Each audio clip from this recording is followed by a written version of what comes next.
Randy Brigham with his green tide. And of course, we all love a good green tide. And as I said, what I alluded to when we started the stream was you're still going to see kill rigs even not on the Warhorde list, and even if you're not running triple of them. So in this case, he still had 2 kill rigs. So I think you don't have to always go to 3 kill rigs. 2 is totally fine. As you can see, even Warhorde is totally fine. And in another video I spoke about, when all the changes, I predicted, hey, you're going to see kill rigs and it's green tide. Here we go. Randy, watch the video. Just kidding. But Randy obviously understood that, and as most players could understand that, is the effectiveness of giving Boyz +1 strength, potential to have lethals, shooting, staging potential, stuff like that. So let's take a look at Randy's list. And I also have a little bit of notes here because the final round player that Randy went into is one of my buddies, Mr. Kevin Leonard. So Kevin actually gave me the tournament pack so we can give it a little peek at, and gave me some notes about at least their game, so we can understand this a little bit. So we have 3 Painboys, 3 War Bosses, 1 with Ruckus Warcaller, 1 with the Bloodthirsty Belligerents. Those are, Ruckus Warcaller isn't brought as often, but I still think it's pretty important, especially if you're trying to do late game activities, right, when your units are dwindled. Then you have a Weird Boy and a Zagrot Wartsnagga unit. So Zagrot Wartsnagga is usually kind of slept on in Green Tide because you're like, I already have a lot of boys, I already have a lot of stuff. Well, imagine you're playing for just a faster unit of boys, and they're cheap in a different way, and they're meant to kind of just get in the way, and they can still not take up battle line slots. Not that you're going to run out, but in case you start to spam stuff, right? Really cool to have Zod on there. I like it. And you're scouting. You're getting to the field sooner because boys are really slow. And, when you're outside of the jumping or you're not jumping out of a wagon, they're just kind of meandering up the field slowly.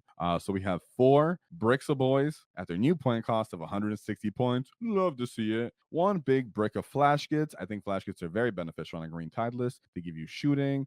They have a similar cost and wound profile to the boys. So they have 160 points as well, but they're on knob bodies. So their different profiles go better into them. They have better armor saves, so a little bit useful, and they feel good on the WAAAGH, getting to other strength thresholds. I love to see it. 2 kill rigs because you're giving out the strength buffs. Notice, like I said in that video as well, my guys, you did not need to bring Beast Snagga Boys and a Beast Boss simply because you bring a kill rig. Randy just found the potential of just running it how it was. No Beast Snag is necessary because the kill rig itself is playing other phases that are more than just transporting, unlike something like a Chuck, which is really mostly just transporting and hoping to score, right? And then 2 Stormboy units, that's the key typically, right? 1 in reserves, 1 on the table, or whatever you prefer. Shout out to our sponsors, the Baron of Dice, as they helped us do our wall tactic dice. So shout them out.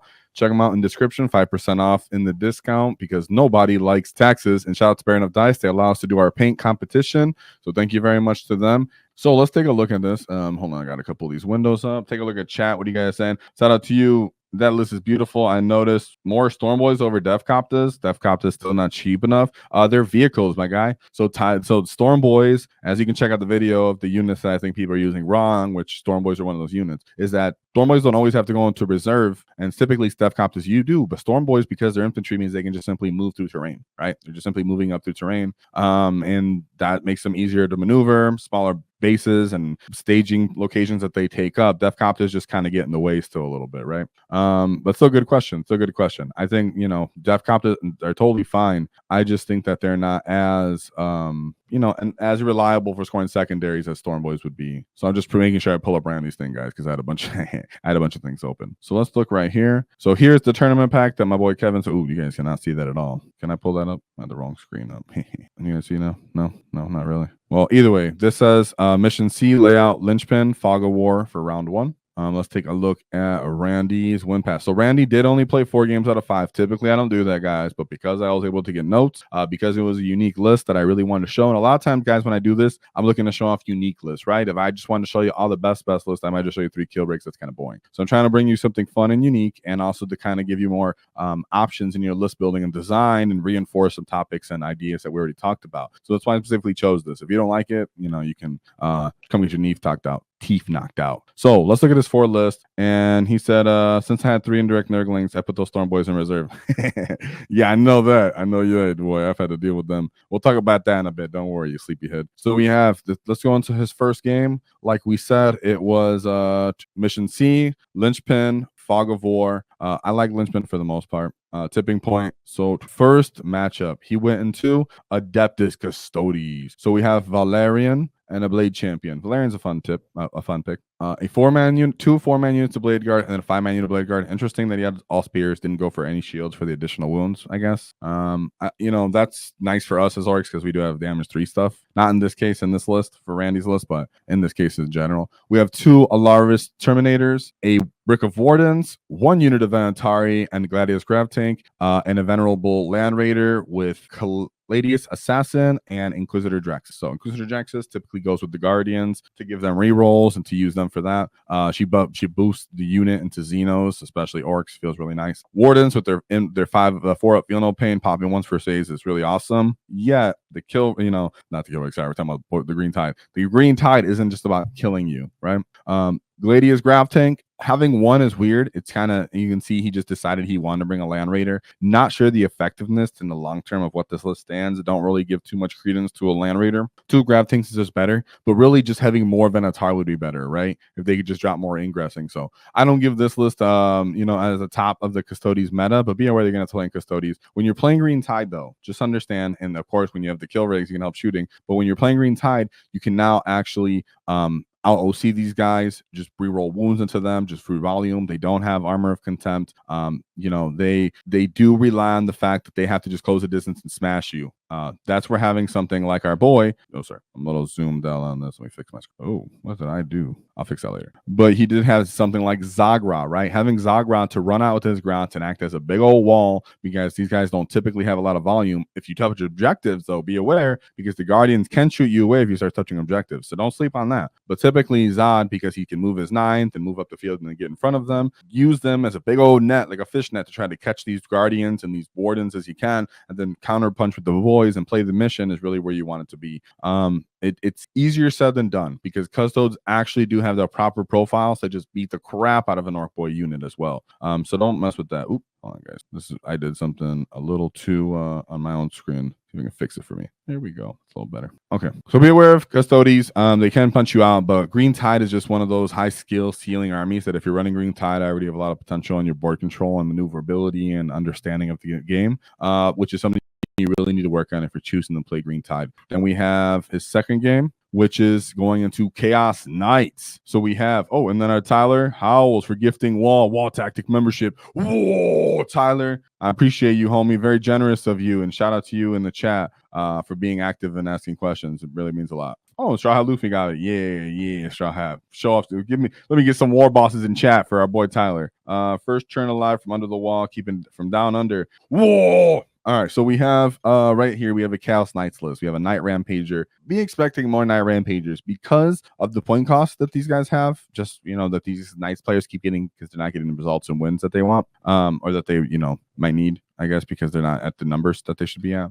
They can fit a big Knight on there, and they're typically going to do that and still bring you little baby dogs. So we have 1 big Knight followed by 2 Brigands, 6 Carnivores, and then he went for allies. So he has 3 units of Nurglings, Beast of Nurgle. Actually, it looks like 4 units of Nurglings, 3 Poxbringers, 4 Nurgling Brooks, and the Beast of Nurgle. One thing to keep in mind is typically the allies, I think, in this position end up not doing him any favors, because when you do have more of these war dogs, they do have the volume to actually kill your orc mobs and your Green Tide mobs, because the Brigands have indirects. These guys have sweep attacks as well. They have moderate OC with big bases, so they're still respectable. You can play the mission on them, don't get me wrong, and you can punch them out with your war bosses, right? But there is such thing of them just not whiffing on the wound rolls and killing you, and still having enough stuff left over to just keep playing the mission, especially because their big boy's still around. That being said, because he picked allies, because he can't simply spam it all out, doesn't have enough shooting, it means that he just pretty much got swarmed up by the boys. And I shout out to him. Oop, that's just my face. So shout out to our boy Randy, because I want to put a score for getting an 87-point win there. So you can see it was his lowest of his score wins, because you do have to respect the Knights just a little bit in the beginning so they don't blow you away as you kind of stage up and move with the field. But then when it's go time and they get close enough, you want to them, try to tear down as many as possible. And that point, it's about staying alive, keeping their bases, multiple of their bases off the objective as you can, and just keeping as many of yours on the objective as you can.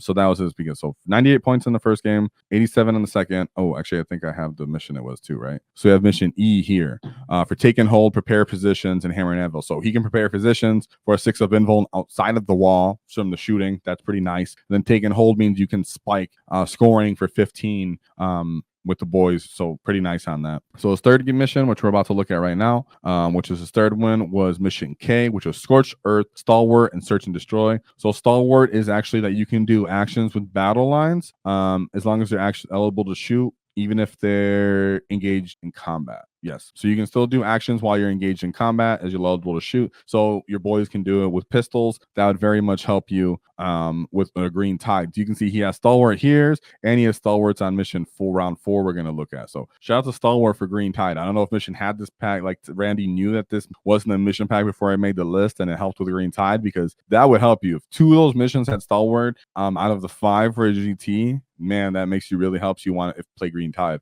And then it was Search and Destroy. So nice, can close the distance really easily across the battlefield. So let's take a look at his third game, which was into Chaos Demons. Oh, that's interesting considering his 4th round. So we have 1, 2, 3 Keepers of Secrets, and then a Shaleksi Hellbane. So this looks like a Slanesh list. 1, 2, 3, 4 units of Demon Nets. These girls can hit. I believe they have Devastating Wounds. Kevin, if you're in there, let me know. And then a Plague Bearer unit. Of course, they have sticky objectives, and then a Soul Grinder. This one has Legion of Slanesh. Soul Grinders are highly respectable.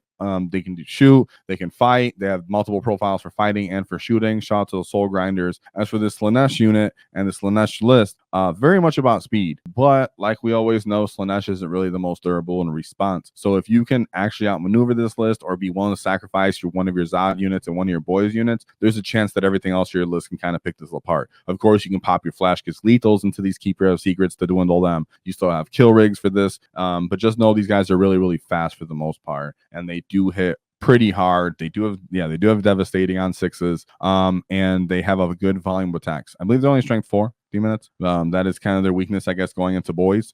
With that being said, though, and of course they're still only T3, so and yeah, that list was really bad into Randy's. Yeah, exactly. And they're strength 4, I believe, only, so they can't really hit that well, in my opinion. They put a bunch of volume. I think a non-experienced player, yeah, but this list is not what would actually bring fear into that green tide list for the most part from Demons, just because it's like big missiles, and then even the leftover units are pretty easy to kill.